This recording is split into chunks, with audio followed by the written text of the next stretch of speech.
everyone, welcome back to Breaking the Silence HD Unfiltered. I'm your host, Amanda. We wanted just to take a moment to apologize for some of the hiccups that we have experienced over the last couple of months.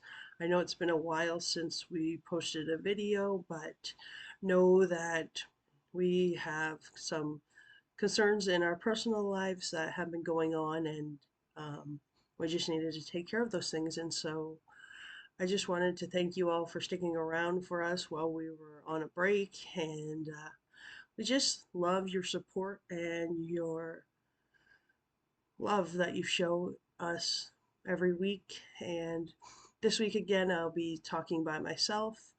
So, for those that don't know, this is a podcast dedicated to raising awareness, sharing stories, and just getting the word out there about Huntington's disease. So, we will have honest conversations, and we will share some of our personal experiences as well as kind of some of the treatments that are out there and research updates as they come out. But this is a must listen for anyone impacted by Huntington's disease.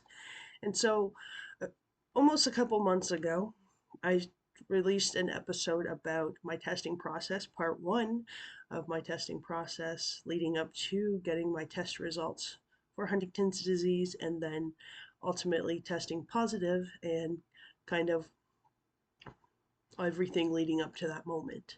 And so this week I will be kind of starting off where I left off. So I'll be talking about how I coped after learning I tested positive for Huntington's disease, and how I share my results with others, and just kind of what happened after I went home from that doctor's appointment that day. And yeah. And so I can tell you that going home from that doctor's appointment that day was devastating. And like I shared in the previous video, I didn't know how I was going to share this news with anybody. My siblings, my grandparents, my mom, my friends, everyone around me. I didn't know how I was going to share this information. And so I just messaged or called up everybody individually and just told them. And a lot of people cried. A lot of people swore. A lot of people questioned God. And everybody just wanted to be there for me. And it was crazy at the time to see how many people reached out to me, and how many people just let me know that they were supportive of me. And I just want to say that throughout this whole testing process, I was given a mentor, like I had shared in a previous video.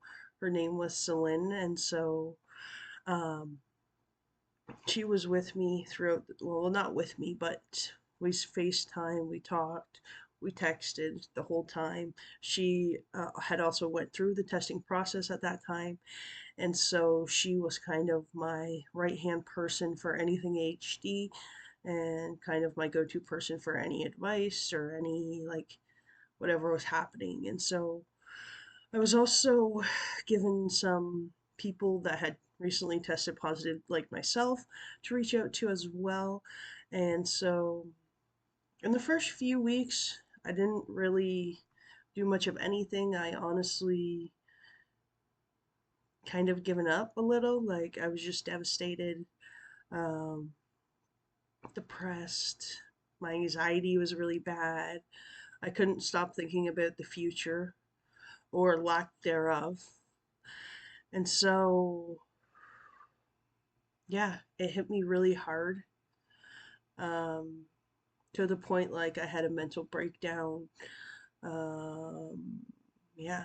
And so ultimately, I was treated for my anxiety and my depression, and I also started doing counseling and just trying to cope the best way that I could. And so, you know, it's hard to be given a test result you weren't expecting to get. And I can tell you that my family, my wife, my stepchildren, they were very supportive. And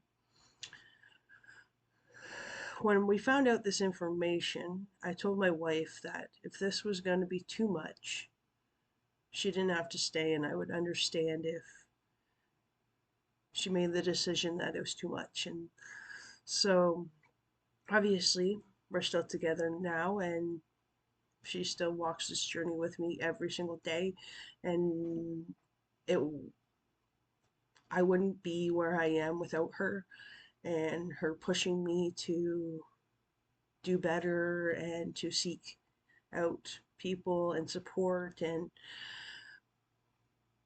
you just really have to build your support system because that's the way you're going to cope and get through. And I'll tell you that there were days, weeks that I just wanted to cry and didn't want to get out of bed or whatever, or people pushed me. um, One of the biggest things that happened after I tested positive was the a few months later I went to some um, retreats for HD, one that was in the States in New Orleans. My sister and I went down there for a retreat for the HDYO, no, HDNYA, sorry. And also, my sister and I also went to the Canadian conference for Huntington's disease and the Youth Day in Kelowna. So we got to meet lots and lots of people that were also impacted by Huntington's disease, who have tested positive, haven't decided to test, and who have also tested negative.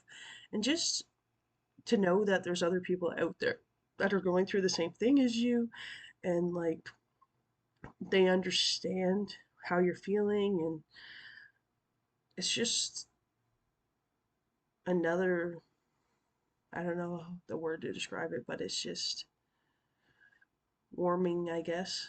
Um, when this is such a crappy disease, and this community of people that I met just made it seem like it was going to be okay.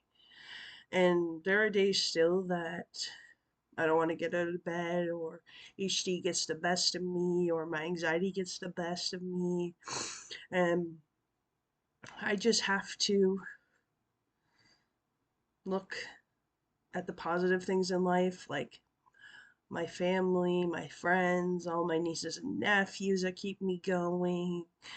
And I just try to make the most of the time that I've been given. And yeah, I don't know. It was ugly at first, and now I enjoy my life still. I am very much a part of the community, and some people ask me, like, how come you're so happy even though, like, you have this terrible disease hanging over you? And the truth is, I just live one day at a time and enjoy the moments. And if you can't laugh and have fun, then what's the point in doing anything? And my family, we enjoy each other's company, and I love spending time with my nieces and nephews, like I mentioned, and they bring a lot of happiness to my life, as well as just like my other family, my stepkids, my wife, our friends. It's just about surrounding yourself with good people to make your life enjoyable. And yeah, we know that my life's going to be cut short, but for now, I just live in the moment. And so I'm going to leave off here this week. Next week, I'll be talking more about kind of looking to the future and what I do now and how I choose to live my life more in depth. and how I've kind of gotten involved in the Huntington community and what I do now. And so I want to thank you all for continuing to join us on this journey of this podcast. And I want to thank you for continuing to reach out to us and check in with us, see how we're doing. And we hope that you guys are doing well as well. And if there's ever a time where you have a question or any concerns, you can message us or email us. We're here for you anytime.